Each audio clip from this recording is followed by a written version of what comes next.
안녕하세요 여러분. 이번 시간부터는 빅데이터 분석에 필요한 몇 가지 라이브러리들에 대해서 배워보도록 하겠습니다. 그럼 이 라이브러리가 어떤 건지를 여러분들이 알아야 우리가 활용을 할 수가 있겠죠? 그래서 이 라이브러리라고 하는 건 파이썬에서는 모듈이라고도 부릅니다. 이 모듈은 확장자가 .py로 되어 있는 파일을 의미하고요. 이 모듈 안에는 함수, 클래스, 변수들을 모아놓은 파일을 우리가 모듈이라고 합니다. 그래서 파이썬 프로그램에서 우리가 특정 기능이 필요할 때는 이 모듈을 그냥 불러와서 사용할 수 있도록 만들어져 있기 때문에 파이썬 파일이라고도 부를 수 있습니다. 기본적으로 파이썬에서 제공해주는 라이브러리들, 모듈이 굉장히 많은데 그 중에 분석에 특화된 모듈이 numpy와 pandas-라는 모듈이 있습니다. 먼저 numpy는 고성능 과학계산을 위한 데이터 분석 라이브러리인데요. 쉽게 얘기하자면 빠르게 연산을 처리할 수 있도록 도와주는 모듈이라고 생각을 하시면 됩니다. 다음으로는 판다스는 행과 열로 구성된 표 형식의 데이터를 지원하는 라이브러리입니다. 예를 들어서 우리가 많은 양의 데이터를 분석을 해야 할 때 그 데이터를 그냥 메모장에 텍스트 파일로 보는 것과 엑셀표에 넣어서 표 형식으로 보는 것은 큰 차이가 있겠죠. 그래서 이 파이썬에서도 그 데이터들을 단순히 텍스트가 아닌 행과 열로 구성된 표 형식으로 볼 수 있도록 지원해주는 라이브러리가 바로 이 판다스 라이브러리입니다. 그래서 numpy 라이브러리부터 하나씩 순서대로 배워보도록 하겠습니다. numpy 모듈의 주요 기능은 빠르고 효율적인 벡터 산술 연산을 제공하는 다차원 배열을 제공한다. 네, 여기서는 배열이라는 단어가 처음 등장을 하는데 우리 파이썬 기초 문법에서 리스트와 비슷한 역할의 여러 개의 데이터를 우리가 하나로 묶어서 관리하는 자료 구조를 배열이라고 하는데요. 이렇게 배열을 만들어 사용을 하기 위해서는 NDArray라는 클래스를 사용을 해야 합니다. 그리고 두 번째 기능으로는 반복문 없이 전체 데이터 배열 연산이 가능하도록 도와주는 표준 수학 함수를 제공을 해주는 거죠. 예를 들어서 반복문을 사용하지 않고도 이 배열 안에 들어있는 데이터를 더하기 연산을 한다거나 평균값을 구해준다거나 이렇게 배열 안에 들어있는 데이터를 연산할 때 빠르게 처리할 수 있도록 도와주는 함수들이 만들어져 있는 거죠. 이 numpy 수학 함수를 사용하기 위해서는 반드시 NDArray 클래스를 이용해서 배열을 만들어야 하고요. 예를 들어서 우리가 기존에 있는 리스트를 활용해서 이렇게 빠르게 numpy 함수를 활용을 하고 싶다. 그럴 때도 마찬가지로 기존에 있는 리스트를 NDArray 클래스를 활용해서 numpy 배열로 우리가 만들어 사용을 해야 합니다. 그러면 numpy 모듈을 사용하기 위해서 기본적으로 알아야 할 내용들에 대해서 배워보도록 할게요. 일단 numpy 모듈을 사용하려면 모듈을 불러와야 한다 그랬죠. 이 불러오는 행위를 명시하는 게 import라는 키워드예요. 나는 numpy 모듈을 포함해서 사용을 하겠다. 그리고 뒤에 as np라고 붙어 있는데요. 이 as라는 키워드는 나는 numpy 모듈을 사용을 할 때 np라는 이름을 붙여서 numpy 모듈을 사용하겠다라는 뜻이에요. 꼭 np일 필요는 없고요. n이라고 써도 되고 p라고 사용을 하셔도 얘는 변수이기 때문에 여러분들이 부르기 편한 이름을 지어서 불러주시면 돼요. 그럼 우리도 numpy 모듈을 사용하기 위해서 import를 먼저 해볼까요?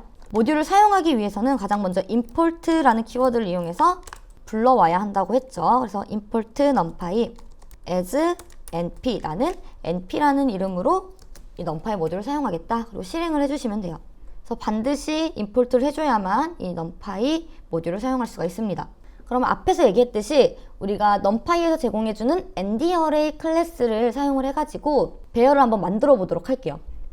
NDArray 클래스의 특징은 동일한 자료형을 가지는 값들이 배열 형태로 들어가야 합니다. 우리가 리스트 만들 때는 그 안에다가 숫자도 넣을 수 있었고요. 문자랑 섞어서도 넣을 수가 있었는데 이 numpy 배열은 반드시 자료형이 동일한 데이터들만 넣어주어야 해요. 숫자는 숫자끼리, 문자열은 문자열끼리. 그리고 이 numpy 배열은 n차원 형태로 구성이 가능하다. 다차원 형태로 구성이 가능하다. 그리고 각 값들은 양의 정수로 색인이 부여되어 있다. 양의 정수라는 건 우리 0부터 데이터의 개수만큼 인덱스가 부여되어 있다는 뜻이겠죠. 그래서 NDArray를 줄여서 우리는 array로 표현한다. 그러면 실제 numpy 배열을 한번 생성해 보도록 할게요.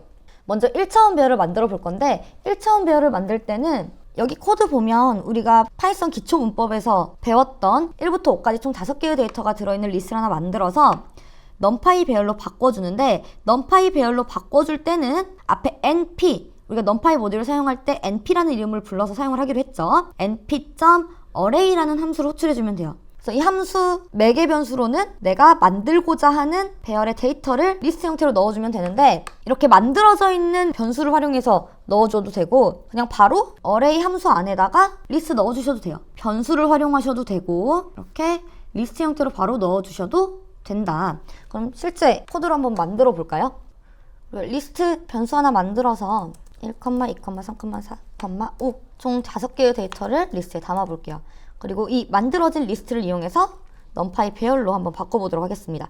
arr은 np.array 그리고 가로 함수 안에 리스트 arr를 확인하게 되면 앞에 array라는 키워드가 붙어있는 numpy 만들어집니다.